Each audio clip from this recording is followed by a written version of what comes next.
এই কথা থেকে এক পাও পিছপা হবে না ইনশাআল্লাহ। আমাদের সাবেক বাংলাদেশ জামাত ইসলামের সাবেক সেক্রেটারি আলী আহসান মোহাম্মদ মুজাহিদ হোসেন বলেছিল, আমরা 1 টাকার দুর্নীতি করি নাই। যদি কেউ প্রমাণ করতে পারেন আমরা 1 টাকা দুর্নীতি করেছি,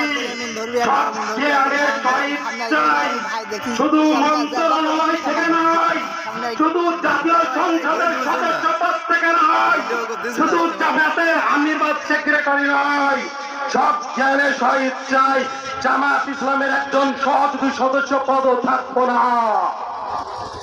এই কথা আজও এই চ্যালেঞ্জ আজও গ্রহণ করে নাই, কারণ জামাত ইসলাম কোনো দুর্নীতি করে না। আমি এই নির্মল উপজেলাবাসী এবং ছাতিয়ানবাসীকে বলতে চাই, আপনারা কি দেখেছেন জামাতের কোন নেতৃবৃন্দ 1 টাকা দুর্নীতি করেছে? তাহলে আপনাদেরকে বলতে হবে বাংলাদেশ জামাত ইসলাম তো দুর্নীতি করে না, করি নাই, কিন্তু যারা 5 বছর চালিয়েছে তারা দুর্নীতি করি নাই না। তাহলে এই জায়গা থেকে এখন আপনাদেরকে সিদ্ধান্ত নিতে হবে, আগামী বাংলাদেশ কার হাতে তুলে দেবেন আপনারা? ওই দুর্নীতিবাজদের হাতে না জামাতের হাতে?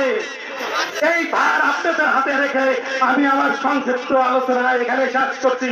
ও তৌফিকুল্লাহ বিল্লাহ। আসসালামু আলাইকুম ওয়া রাহমাতুল্লাহি ওয়া বারাকাতুহু।